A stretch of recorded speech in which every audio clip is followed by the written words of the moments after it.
بحران‌های عجیب غریب امروز اروپا و آمریکا باش مواجهه. رسانه حاکمیتی انگلیس BBC اعتراف میکنه به خاطر بحران و کمبود مواد غذایی مردم برای جبران پروتئین بدن برن کرم و سوسک بخورن.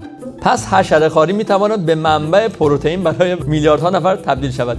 این خیلی جالبه، گوش کن. واقعیت اینه که خب استفاده از حشرات میتونن همون منبع پروتئین باشن، به جای دام و حتی ماهی همون منبع برای ما باشن. کی داره این گزارش رو میده؟ یک ایرانی. توی ایران بود چه رفتاری داشت؟ قطعاً مدام غرغر میکرد این چه وضع مملکته، پاشم برم خارج قدر من رو میدونن. امروز رفته اونجا کارش به جای رسیده مجبور تبلیغ خوردن کرم بکنه. خلایق هر چه داید، ما که بخیل نیستیم بخورید، گوش به تنتون، نوش جونتون. مزه‌شون هم که بد نیست، من یه ذره امتحان کردم، خوشمزه هم هست چیپسش.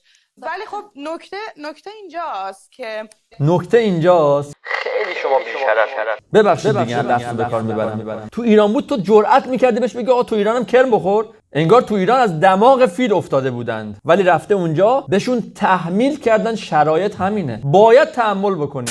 غذا در سراسر جهان گرانتر و گاهی کمیابتر می شود. حالا اینجاش خیلی مهمه. همه جا مردم مجبورن خود را با شرایط جدید وفق دهند. به اروپا و آمریکا که میرسه BBC چی میگه؟ خودتو با شرایط وفق بده. به ایران که میرسه عامل ناکارآمدی انقلاب، مردم بریزید تو خیابون. مردم ایران خودشون نباید وفق بدن. امروز بحران اقتصادی و بیکاری در انگلیس کار رو به جای رسونده. فروش تصاویر جنسی در فضای مجازی، افزایش هزینه زندگی در بریتانیا باعث شده بعضی از جوان‌های انگلیس لخت بشن، از بدن برهنه‌شون عکس بگیرن، به سایت‌های مستعجم بفروشن، کسب درآمد بکنن. از اینجا چی میگن؟ خب یه سری آدم هرزن این کارو کرده. BBC حواسش نبود چی گفت؟ افزایش هزینه‌های زندگی.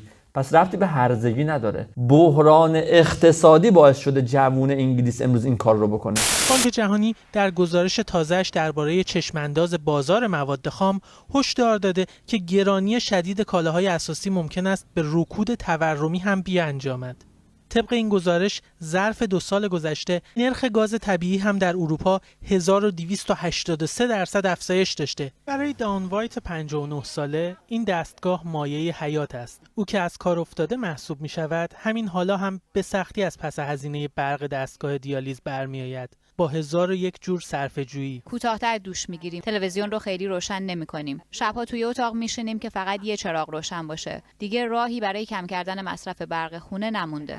BBC وقتی اینو داره گزارش میده، این مشکل یک شهروند انگلیس نیست، این مشکل فراگیر همه مردم انگلیس و اروپاست. یک شهروند انگلیسی میگه من نمیتونم پول قبض برقمو بدم. بعد یه عده تو ایران حسرت درآمدهای دلاری اونها رو میخورن. اگر درآمد اونها بالاست به دلار، هزینه کرده هاشون به مراتب بالاتره. همین چه درآمد بالاییه که طرف برای زنده موندنش دچار مشکله. خیلی از خانواده ممکن است در سرمای زمستان مجبور شوند برای خرید مواد غذایی شیر رادیاتورها را ببندند.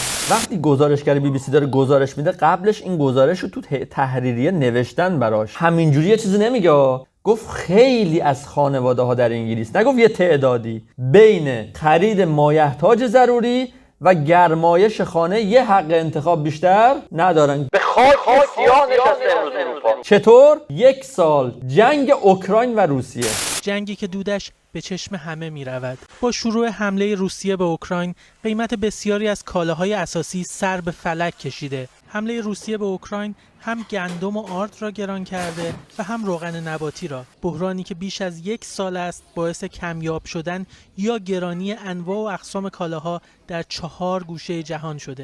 اگر میخوای بفهمی انقلابت کارآمد است یا ناکارآمد، اینجا بهت ثابت میشه. بیش از 40 سال جنگ مستقیم دنیا با ما، اونم جنگ ترکیبی، نظامی، اقتصادی، فرهنگی. حال و روز ما رو مقایسه بکن با 1 سال جنگ غیر مستقیم. این میده مدیریت انقلاب که با وجود این تهدیدات باز هم انصافاً بله مشکل داریم اما شرایط رو مقایسه درست بکن. قطعاً انقلاب ما کار آمده که تونسته همین قدم ما رو مدیریت بکنه.